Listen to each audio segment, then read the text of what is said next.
What's up, fellow entrepreneurs? As has become tradition on this channel, at the end of each year, we give a heads up about new laws that will be coming into effect in the next year. But before we get into today's video, remember, I'm an attorney, but I'm not your attorney. So please seek out competent legal advice for your particular question or concern. So this year, Governor Gavin Newsom signed into law a number of bills affecting California employers. I'm going to go through them briefly, and if there are some that need further clarification, I'll likely do so in a separate video. All right, so the major changes in the coming year include extending the limitation on confidentiality provisions and settlement agreements to all forms of workplace harassment and discrimination, limiting employers' ability to require that employees sign non-disparagement agreements, expanding job-protected family leave for employees who need to care for the serious health condition of a parent-in-law, increasing Cal OSHA's enforcement powers, including adding the ability to issue enterprise-wide and egregious violations, and criminalizing wage theft and increasing the California Labor Commissioner's power to recover amounts due to the Labor Commissioner under a final judgment. All right, that's the overview.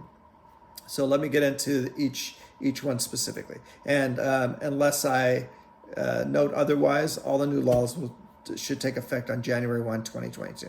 All right, so let's start with SB 331, which limits restrictions on the disclosure of factual information in a settlement agreement for a claim filed in a civil action or complaint filed in an administration action regarding workplace harassment or discrimination. The previous law only made these similar restrictions applicable to acts of sexual harassment, assault, or discrimination. Now it's for quite a bit more. All right. So SB 657 permits employers to distribute information that they are required to physically post in the workplace to employees by email.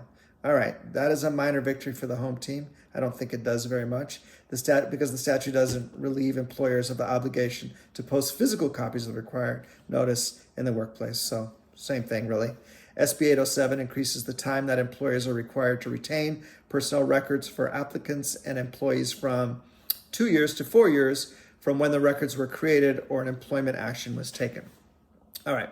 And the law gives the DFEH up to 2 years to complete its investigation and issue a right to sue notice for class or group or employment discrimination complaints. All right.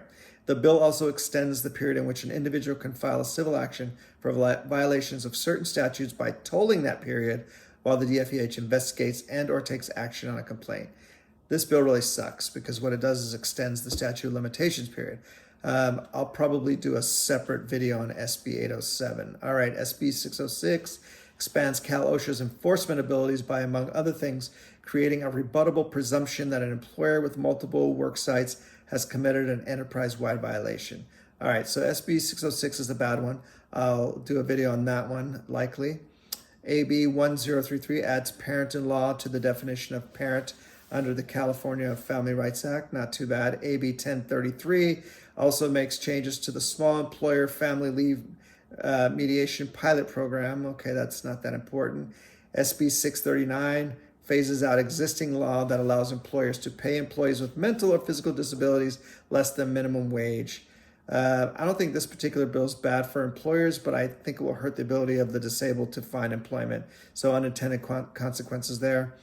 AB 1003 makes the intentional theft of wages and other compensation of greater than $950 for a single employee, $2,350 for two or more within a 12-month period, punishable as grant theft. This is awful. The law defines employee to include an independent contractor and employer to include the hiring entity of an independent contractor. Grant theft may be punishable either as a misdemeanor by imprisonment for up to 1 year or a felony with imprisonment for 16 months or 2 to 3 years. All right, this is a bad one. Does that mean a paycheck mistake could land you in jail now? Can you imagine doing time with hardened criminals because of a wage violation? It's crazy. I'm going to have to investigate this new law further. Not only does it seem extreme, but how is intentional defined? All right. SB 572 allows the Labor Commissioner to create a lien on real property as an alternative to a judgment lien to secure the amounts due to the Labor Commissioner under any final judgment. This one is scary. Employers should be very wary of having any real property in their names from now on is what I think. SB 646 creates a limited exception from PAGA January about janitorial for unionized janitorial employees. I did a video about this already. SB 727 expands existing direct contractor liability to include penalties and liquidated damages owed by the subcontractor for contracts entered into on or after January 1, 2022. The bill allows the labor commissioner to enforce liability against a direct contract. In other words, if a subcontractor doesn't pay their crew, the general contractor is responsible for labor violations. Here's another one I should probably do a separate video on. Let's see, AB 654, which went into effect on October 5th, updated the COVID-19 notice requirements. Existing law required employers to report to employees within 1 business day of a potential COVID-19 exposure. Existing law also required employers to report COVID-19 outbreaks to the local health department within 48 hours. AB 654 updated the health department reporting deadline to be the later of 1 business day or 48 hours. The law also clarified that the individual who must receive notice are those who were at the same workplace as a COVID-19 case during the infectious period. The law also extended the employer exemption from the, COVID-19 outbreak reporting requirement to certain licensed entities, including community clinics, adult day health care centers, community care facilities, child care facilities. The law will be repealed on January 1, 2023. All right, SB 62 bans piece rate pay for garment workers, instead requiring that they be paid at least minimum wage.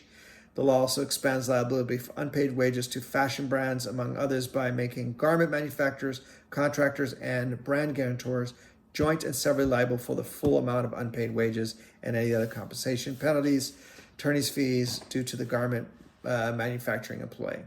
The law also imposes a $200 fine payable to the employee for each pay period where the employee is paid by a piece rate in violation of law. All right.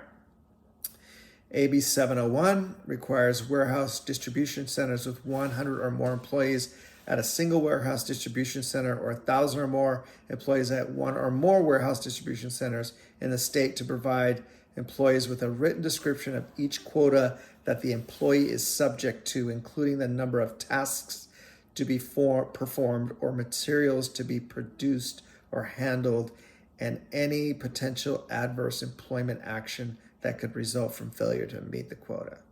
Right? Okay.